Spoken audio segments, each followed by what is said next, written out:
Hello दोस्तों, आपका स्वागत है हमारे YouTube चैनल स्माइल विद एजुका। देखिए बच्चों, अब हम अपने एसएसटी के सफ़र को कंप्लीट कर चुके हैं। उसमें हमने सारे वीडियोस कंप्लीट कर दिए हैं। हमने उसमें हिस्ट्री को पूरा किया, ज्योग्राफी किया, पॉलिटिकल किया, इकोनॉमिक्स किया। जो हमने वादा किया उसे पूरा किया और उसी क्रम में अब हम वापस आ चुके हैं उसी जर्नी पर जो हमने स्टार्ट की थी साइंस की। तो साइंस की जर्नी पर हम वापस आ चुके हैं।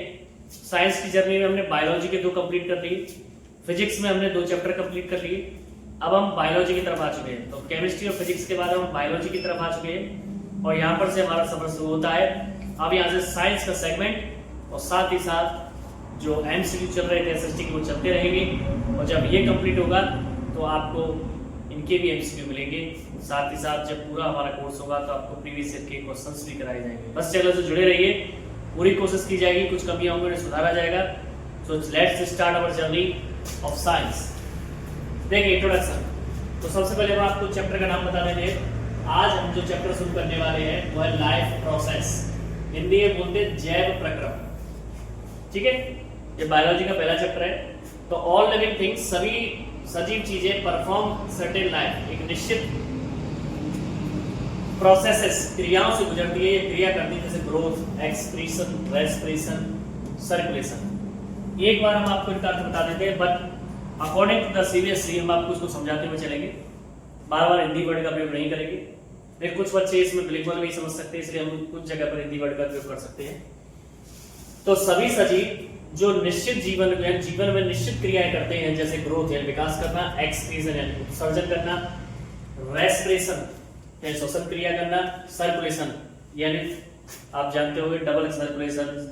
सर्कुलेशन मान होता है परतंत्र यानी संचरण करना, या वहन भी हो सकते हैं, ट्रांसपोर्टेशन पढ़ेंगे जिसे हम। तो ऑल द प्रोसेसेस, सभी प्रोसेस या क्रिया है, लाइक रेस्पिरेशन, जैसे रेस्पिरेशन की, डाइजेशन की, विच टुगेदर की द विच मान जो कि टुगेदर में साथ साथ कीप द लिविंग ऑर्गेनिज्म, रखती हैं सजीवों के साथ लिव मान जिंदा।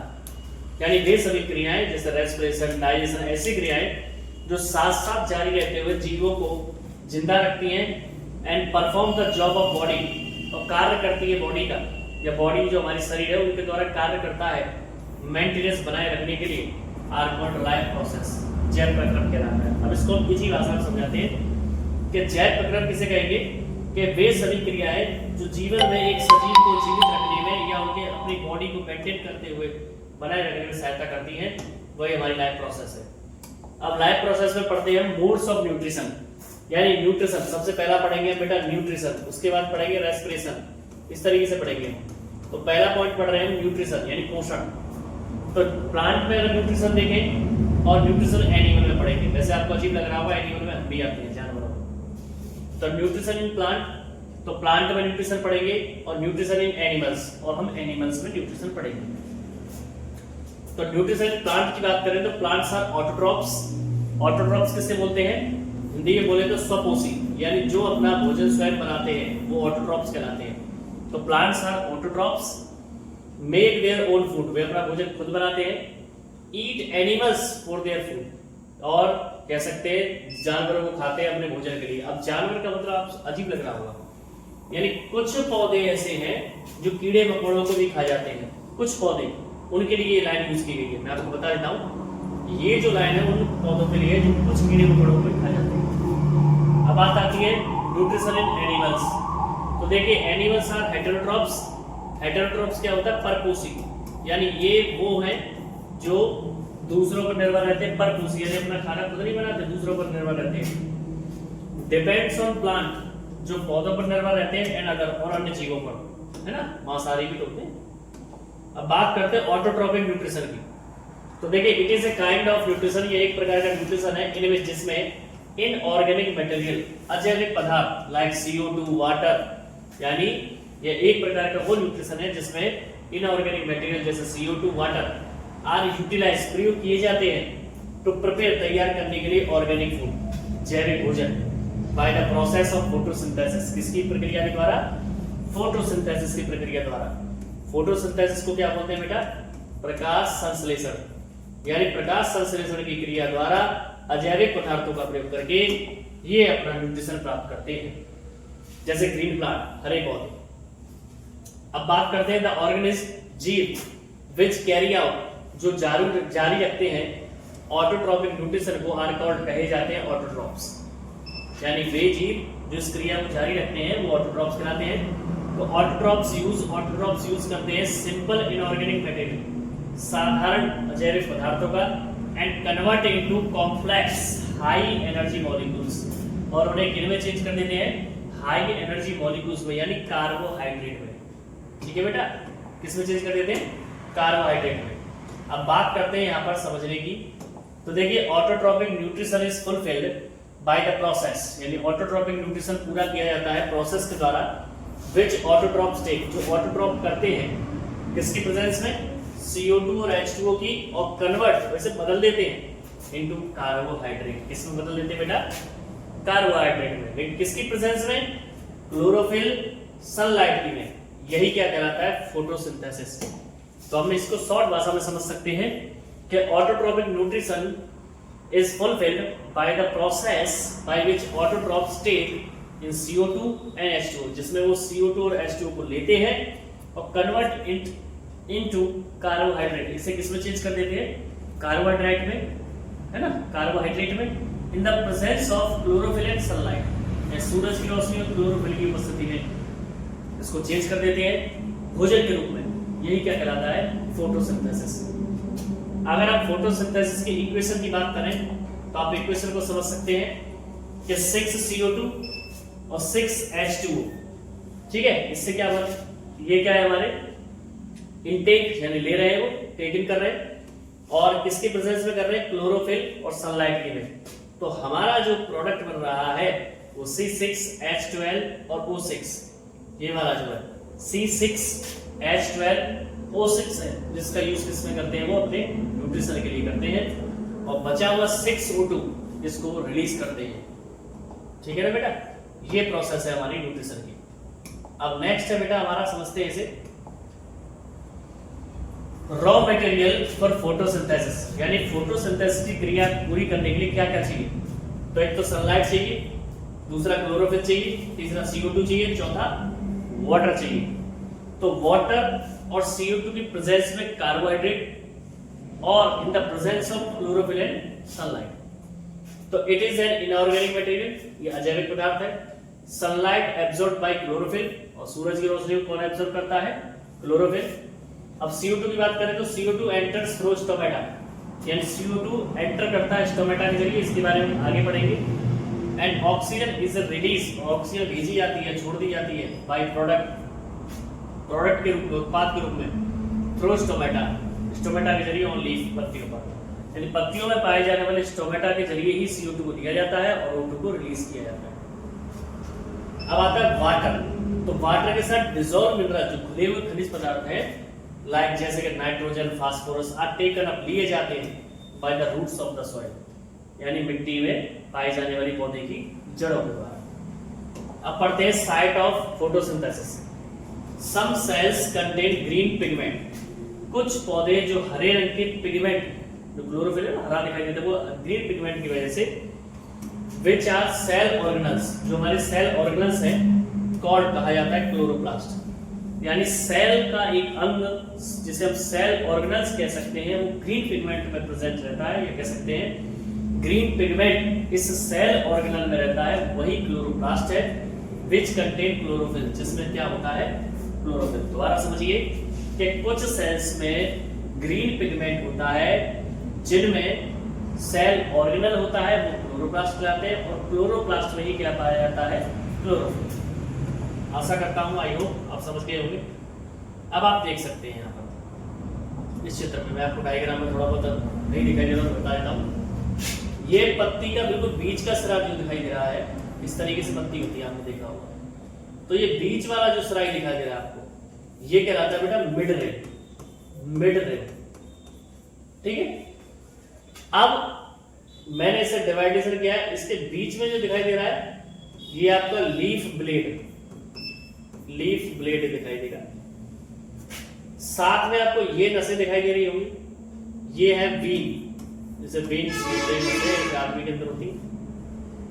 यहां पर जो दिखाई दे रहा है किनारे में डंठल में, ये आगे हम पढ़ेंगे फ्लोएम जाइलम, ठीक है। अब इसी के आंतरिक संरचना की बात करें, ठीक है, तो ये ऊपर का जो नीचे का हिस्सा फूला हुआ रहता है इसे बोलते हैं वैक्सी, ठीक है, और ऊपर के हिस्से को बोलते हैं अपर एपिडर्मिस, अपर एपिडर्मिस, ठीक है। और नीचे जो दिखाई देगा ये वाला हिस्सा ये होगा लोअर एपिडर्मिस,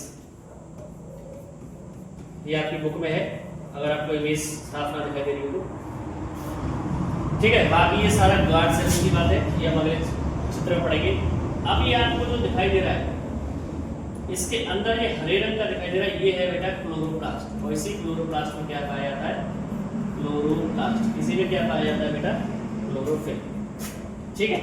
बाकी में दो चीज छोटी है, गार्ड सेल्स और एयर के स्पोर्स, वो स्टोमेटा में पढ़ेंगे। तो ये हमारा एक स्ट्रक्चर है, एक डिजाइन है, एक फिगर है, या कह सकते हैं इसे। अब आता है मेन इवेंट्स ऑफ फोटोसिंथेसिस, कि क्या क्रिया होती है फोटोसिंथेसिस में। तो absorption of light energy by chlorophyll, यानी जो सूरज की रोशनी है लाइट एनर्जी उसे अब्सॉर्ब करता है क्लोरोफिल, फिर इसी लाइट को कन्वर्ट्स ऑफ लाइट, इसी लाइट को चेंज करता है एनर्जी को इनटू केमिकल एनर्जी, किसमें चेंज करता है बेटा, केमिकल एनर्जी में। यानी जो हमारा क्लोरोफिल है वो लाइट को, सूरज की रोशनी को एनर्जी जो प्राप्त कर रहा है उसे केमिकल एनर्जी में चेंज करता है, प्लस स्प्लिटिंग, यानी तोड़ता है, इसको अलग कर देता है water into hydrogen and oxygen, और जो फॉर्मूला है H2O का उसमें से हाइड्रोजन के और ऑक्सीजन के क्या कर देता है, अलग अलग कर देता है, ठीक है। तो इससे क्या होता है, reduction of CO2 to carbohydrate, reduction हो जाता है CO2 का और क्या बनता है, कार्बोहाइड्रेट। बताइए समझ में आ गया होगा फोटोसिंथेसिस पूरा। चलिए आगे चलते हैं। नेक्स्ट है बेटा पॉइंट स्टोमेटा, कि stomata are tiny pores, tiny माने छोटे छोटे, पोर्स माने छिद्र, छेद, प्रेजेंट उपस्थित रहते हैं on the surface of leaves, पत्ती की सतह पर, यानी पत्ती की सतह पर छोटे छोटे छेद पाए जाते हैं, टिनी पोर्स होते हैं, वही स्टोमेटा होता है। आप आसानी से देख पा रहे हैं वैसे, ठीक है, मैं आपको दिखा देता हूं। तो देखिए ये कह रहा है, जो आपको बीच में दिखाई दे रहा है यहाँ पर, ये स्टोमेटल पोर्स है, ये हरे रंग का क्लोरोप्लास्ट है, और ये जो एरो दिखाई दे रहा है ये गार्ड सेल्स है, जो आपको संतरे के आकार के दिखाई दे रही है इस तरीके से, है ना, ये हमारी गार्ड सेल्स है। जब पानी के अंदर जाता है तो ये सूज जाती है, यानी फूल जाती है, स्वेल कर देती है, और निकल जाता है तो ये कॉन्ट्रैक्ट हो जाती है, सिकुड़ जाती है। चलिए समझते हैं फंक्शन ऑफ स्टोमेटा। स्टोमेटा का काम क्या, अभी हमने पढ़ा था, CO2 को लेना और O2 को रिलीज करना। तो पहला है कि एक्सचेंज ऑफ गैसेस, गैसेस का एक्सचेंज, आदान प्रदान, यानी CO2 और O2 का। दूसरा पॉइंट है कि losses large amount of water, यानी अधिक मात्रा में पानी को खोना। कैसे खोना, वाटर वेपर, यानी वाष्पीकरण के दौरान वाष्पीकरण हो जाता है इसका, ड्यूरिंग ट्रांसपिरेशन, किसके दौरान, ट्रांसपिरेशन के दौरान, यानी भोजन बनाने की क्रिया में, है ना, पानी को दस तक पहुंचाने, तो ये पत्तियों के जो पोर्स होते हैं उनमें से कुछ वेपराइज हो जाता है वाटर, ठीक है। तो ये हमने पढ़ा हेटेरोट्रोपिक, सॉरी ऑटोट्रोपिक। अब पढ़ते दूसरा हेटेरोट्रोपिक। हेटेरोट्रोपिक क्या था, जिसमें हम अपना भोजन, यानी मानव या कोई भी जीव अपना भोजन नहीं बनाता है, वो हेटेरोट्रोपिक कैटेगरी में आएगा और दूसरों पर डिपेंड करेगा। तो it is a kind of nutrition, ये एक प्रकार का न्यूट्रिशन है इनमें जिसमें ऑर्गेनिज्म, जीव do not possess the ability, क्षमता नहीं होती synthesize, बनाने की their own food, अपना खुद का भोजन, तो अपना खुद का भोजन बनाने की उसमें क्षमता नहीं होती। they depend on autotrophs, way autotrophs पर डिपेंड रहते हैं, यानी green plant for their food supply, अपने भोजन की पूर्ति के लिए डायरेक्टली और इनडायरेक्टली, या तो सीधे या अप्रत्यक्ष रूप से या प्रत्यक्ष रूप से, जैसे एनिमल्स और फंगी, जैसे हम सेब है, सेब वो खा रहे हैं, है ना, तो डायरेक्टली इनडायरेक्टली हम डिपेंड तो नहीं। नेक्स्ट अब पढ़ते हैं बेटा हेटेरोट्रोपिक में अलग अलग kind, holozoic nutrition, saprophytic nutrition, parasitic nutrition, तीन प्रकार के न्यूट्रिशन पढ़ेंगे।